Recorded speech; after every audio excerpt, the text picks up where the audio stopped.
नमस्कार दोस्तों। ऐसे समय में जब इंग्लिश इस दुनिया की एक व्यापक लैंग्वेज है तो ये बहुत जरूरी हो जाता है कि हम इंग्लिश बहुत बेहतर तरीके से बोले और किसी भी चीज को सीखने में इंग्लिश हमारे आड़े ना आए।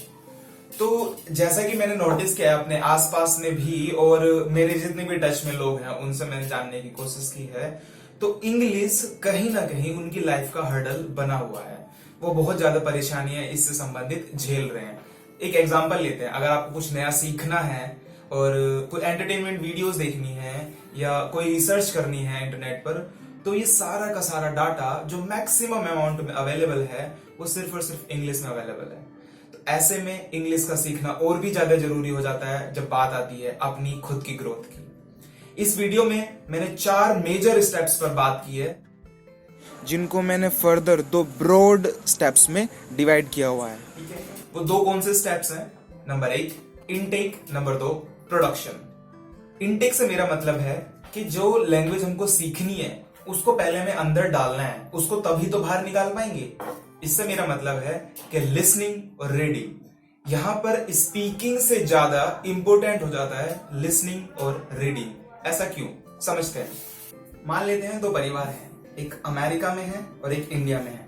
दोनों के घर में जो बच्चा जन्म ले रहा है, अगर उन बच्चों को एक्सचेंज कर दिया जाए, अमेरिका का बच्चा इंडिया ले आया जाए और इंडिया का बच्चा अमेरिका में ले जाया जाए, तो जब वे धीरे धीरे बड़े होंगे और कुछ बोलना शुरू करेंगे तो उनकी जुबान से पहला शब्द जो निकलेगा वो उसी लैंग्वेज का होगा जिस लैंग्वेज को वो सुन रहा होगा। यानी कि अमेरिका का बच्चा हिंदी बोलना शुरू कर देगा और इंडिया का बच्चा वहां पर इंग्लिश बोलना शुरू कर देगा शुरुआत से ही। इसीलिए इंग्लिश बहुत ज्यादा इंपॉर्टेंट हो जाता है कि आप इंग्लिश की लिसनिंग करें। अब लिसनिंग करने के क्या क्या तरीके हो सकते हैं?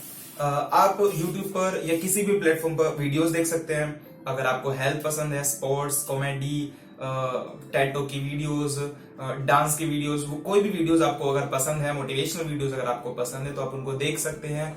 बस इस बात का ध्यान रखें उस समय कैप्शन ऑन कर लेना है, क्योंकि जब इंग्लिश में आप उन वीडियोस को सुनेंगे तो कैप्शन के साथ आप उनको पढ़ भी रहे होंगे तो आप बेहतर समझ रहे होंगे चीजों को। और आप टीवी सीरीज देख सकते हैं, बहुत लोग टीवी सीरीज देखना पसंद करते हैं, मूवीज देख सकते हैं इंग्लिश में और इंग्लिश में सॉन्ग सुन सकते हैं। तो जो आपको कन्वीनियंट लगे, जिस चीज में आपको इंटरेस्ट हो, आप उस हिसाब से अपने लिसनिंग को बढ़ा सकते हैं और ज्यादा से ज्यादा इंफॉर्मेशन अपने अंदर डाल सकते हैं। अब बात करते हैं रीडिंग की। रीडिंग क्यों इंपॉर्टेंट है? अगर आप हर दिन कुछ ना कुछ रीड करेंगे तो आप इस बात को बेहतर तरीके से समझ जाएंगे कि आई के साथ आर नहीं आता। आई के साथ आर आपने कभी देखा नहीं है, क्योंकि आपने उसको देखा नहीं है, पढ़ा नहीं है। और आई के साथ आपने हमेशा एम देखा है, तो इसलिए आप क्या करते हैं, आई एम करके बात करते हैं। इसीलिए आपने कभी पीपल्स नहीं देखा, पीपल में एस लगा हुआ कभी देखा नहीं है, तो आप पीपल कभी बोलेंगे नहीं, आप वो वाली गलती करेंगे नहीं। कभी आप यूट्यूब्स नहीं करेंगे, क्योंकि आप यूट्यूब्स कुछ होता नहीं है, यूट्यूब होता है। इसलिए जरूरी है कि आप इंग्लिश को सुने और इंग्लिश को पढ़ें। इंग्लिश पढ़ने के और भी फायदे होते हैं, दिमाग का कंसंट्रेशन लेवल बढ़ जाता है। आप ना पढ़ने के लिए आप दिन में 10 मिनट 15 मिनट निकाल सकते हैं। आप ब्लॉग्स पढ़ सकते हैं, कोई कंटेंट पढ़ सकते हैं, कोई भी आर्टिकल, कोई न्यूज, कोई एडिटोरियल पढ़ सकते हैं, जो आपको अच्छा लगे, कोई स्टोरी, व्हाटएवर, कोई बायोग्राफी, जो आपको पसंद है आप कुछ भी पढ़ सकते हैं। दिन के 10 से 15 मिनट निकालना शुरू कर दीजिए, इससे आपकी इंग्लिश स्ट्रोंग होगी। ये साइड से आपको बहुत हेल्प करेगी ये चीजें। अगर हम कहें कि इंग्लिश में आपको क्लासेस लेने की जरूरत है तो ऐसा नहीं होता, स्पेशली इतनी भी जरूरत नहीं होती। आपको पेरिफेरल, जो बाहर जो साइड की चीजें हैं वो ज्यादा कवर करने की जरूरत है। तो 2 इनटेक हमारे हो चुके हैं और अब हम बात करते हैं रिप्रोडक्शन की। रिप्रोडक्शन से मेरा मतलब है कि अब हमको बाहर निकालना है। हमने अंदर डाला है बहुत सारी इंफॉर्मेशन, अब हमको बाहर निकालनी है। बाहर निकालने के 2 मेजर तरीके हैं, राइटिंग एंड स्पीकिंग। पहले बात करेंगे, अब बात करते हैं राइटिंग की। राइटिंग आप कुछ भी लिख सकते हैं। कोई स्टोरी आपको अगर पसंद है, आप पोएम्स लिखना पसंद करते हैं, आप गाने लिखना पसंद है तो आप गाने लिख सकते हैं। और एक बेहतर आइडिया मैं आपको ये दे सकता हूँ कि अगर आप पूरा दिन जिस हिसाब से बिताते हैं, उस दिन को शाम को 10 से 15 मिनट में बैठ के लिखिए कि आज आपने पूरे दिन क्या किया तो आपको रिकलेक्शन होगा, just like I went to the hospital, I saw patient. So आप धीरे धीरे धीरे धीरे चीजों को रिलेट करना शुरू करेंगे, मेमोरी में रिकॉल करेंगे, तो आपकी रिकलेक्शन पावर, आपकी याद करने की क्षमता तो बढ़ेगी बढ़ेगी साथ में, और आपको इंग्लिश आ जाएगी लिखना और इंग्लिश आ जाएगी फील करना, क्योंकि आप फील करेंगे, क्योंकि आपने सब कुछ फील किया है, एक्सपीरियंस किया है, अब आपको वर्ड्स में प्रोड्यूस कर रहे हैं, तो आपके और एस्पेक्ट्स में भी आप ग्रो करना शुरू कर देंगे, सिर्फ इंग्लिश में ही नहीं। तो इंग्लिश यहां पर भी आपको हेल्प करना शुरू कर देगी। इंग्लिश लिखने के अपने ये फायदे हैं कि आपका माइंडफुलनेस रहती है, आप ज्यादा कंसंट्रेट कर पाते हैं और क्रिटिकल थिंकिंग बढ़ जाती है। आप जिस हिसाब से सोचते हैं, जब आप पेपर पे उन बातों को लिखते हैं तो आपको ये पता होता है यार आज ये मिस्टेक की मैंने, आज ये मिस्टेक की, क्योंकि आप उसको लिख रहे हैं, तो नेक्स्ट डे आपका अच्छा हो जाता है और आप उस कमी से भी बाहर निकल आते हैं। तो ये एज अ बूस्ट काम करेगा आपकी इंग्लिश को भी बढ़ाने में और आपके डेली के शेड्यूल को और बेहतर बनाने में। अब सबसे मोस्ट इंपोर्टेंट टॉपिक पर बात करते हैं, यानी कि स्पीकिंग। स्पीकिंग अब कैसे करनी है? देखो, हमने बहुत सारा कंटेंट अंदर डाला है। आज ही सुबह जब मैंने मूवी देखी तो मूवी में डायलॉग था हे हाउ आर यू, तो बस मैंने वो डायलॉग कॉपी कर लिया। अब मैं जिसको भी मिल रहा हूं मैं बोल रहा हूं हे हाउ आर यू। तो इससे क्या हो रहा है कि मेरे एक्सप्रेशंस आ रहे हैं बाहर निकल के, मैं फील करके बोल रहा हूं चीजों को। मेरे को रटने की जरूरत नहीं है हाउ आर यू, मुझे ऐसा नहीं कहना हाउ आर यू, मेरे को एक्सप्रेस करना है। अब अच्छा लग रहा है तो आप जितना सुनेंगे आप बेहतर तरीके से बाहर निकाल पाएंगे। मिरर के सामने खड़े हो जाइए, खड़े होकर के प्रैक्टिस कीजिए कुछ भी इंग्लिश में बोलने की, जो अपना दिन का शेड्यूल है उसे बोलिए, अपने आप को इंट्रोड्यूस कर दीजिए। आरोग्य सेतु ऐप जो कि इस समय बहुत फेमस है, आप उसके बारे में कुछ बातें बोल सकते हैं, just like government has made a very good initiative to make people aware about the spread of corona virus and we must take care of our health.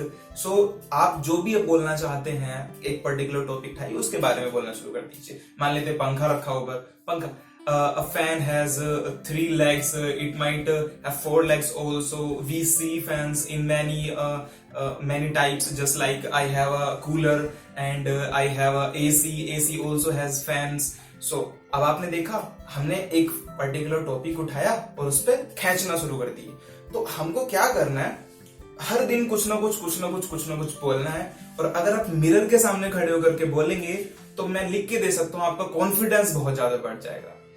जब आप रनिंग कर रहे हैं और रनिंग करते समय आपको बहुत अच्छा लग रहा है, तो आप अपनी एक्सप्रेशंस को उसी समय इंग्लिश में जाहिर कर सकते हैं, I am feeling very enthusiastic. तो ऐसे में क्या होगा, आपके जो इमोशंस हैं, आपकी जो लैंग्वेज है, उनके बीच में जो सिम्फनी क्रिएट हो जाएगी, वो आपको ऐसा फील नहीं होने देगी कि आप इंग्लिश को रट रहे हैं, आप इंग्लिश को याद कर रहे हैं। ऐसा नहीं होने वाला। इंग्लिश आपके जहन से निकल के बाहर आएगी और वो बिल्कुल ऐसे होगी जिस हिसाब से मैं हिंदी में आपसे बात कर रहा हूं। इंग्लिश उसी तरह से बहुत इजी हो जाएगी। अब इसमें एक मेजर पॉइंट जो आता है वो आता है वोकैबुलरी का। देखो, वोकैबुलरी का ऐसा है, इसका कुछ नहीं हो सकता। वोकैबुलरी आपको याद करनी होगी, लेकिन याद करने का तरीका बेहतर हो सकता है। इसके लिए हमको क्या करना होगा, आप दिन में हर दिन 10 से 15 वर्ड्स चूज कर लीजिए। फॉर एग्जाम्पल, आपने मूवी देखी, आपने कोई गाना सुना या आपने कोई रीडिंग की, उस दौरान आपको कुछ वर्ड्स जो टकराए और आपको लगे अरे ये बहुत अच्छे वर्ड्स हैं, इनकी मीनिंग नहीं पता है, आपने उनको नोट डाउन कर लिया, उनको सिंपली उनका मीनिंग चेक किया, उनको याद किया। याद करने के बाद उन पर एक एक दो सेंटेंस बनाने की कोशिश की, उनको पूरे दिन कहीं ना कहीं यूज करने की कोशिश की, तो वो उन वर्ड्स से आप यूज टू हो जाएंगे। उन वर्ड्स को आप और गहराई से समझना शुरू कर देंगे और आपकी इंग्लिश और ज्यादा इंप्रूव होना शुरू कर देगी। तो दोस्तों, हमने बात की है 5 स्टेप्स की, जिसमें 2 इंटेक के अंदर हैं, 2 प्रोडक्शन के अंदर हैं और 1 क्वालिटी के अंदर है, यानी कि लिसनिंग और reading, writing and speaking and vocabulary. आपको इन 5 पर काम करने की जरूरत है। इन 5 पर काम करने से आपके अंदर जो बदलाव आएगा आप देखेंगे वो बहुत पॉजिटिव होगा। मैं आशा करता हूँ कि इन सभी एस्पेक्ट्स पर काम करने पर आपकी इंग्लिश लैंग्वेज हर तरह से ग्रो होना शुरू करेगी और एक मोर एडवांस लाइफ को जीने में आपकी मदद करेगी। आपको जीवन के किसी भी छोर पर हो, एक ऐसी भाषा का ज्ञान होना जो वैश्विक संचार यानी ग्लोबल कम्युनिकेशन का माध्यम है, बहुत जरूरी है। आशा करता हूँ आपने इस वीडियो से कुछ ना कुछ सीखा होगा और जैसा कि YouTube की अपनी प्रथा है लाइक कमेंट शेयर करने की, तो मैं भी यही चाहूंगा कि आप मेरी वीडियो को लाइक कमेंट और शेयर करें। आप मेरे चैनल को सब्सक्राइब कीजिए, मुझको उससे मोटिवेशन मिलेगी और मैं शायद नई वीडियोस लेके आने में सक्षम हो जाऊंगा। आपका समय देने के लिए बहुत बहुत धन्यवाद। मुझे इतने पेशेंस से सुनने के लिए बहुत बहुत धन्यवाद। नमस्कार।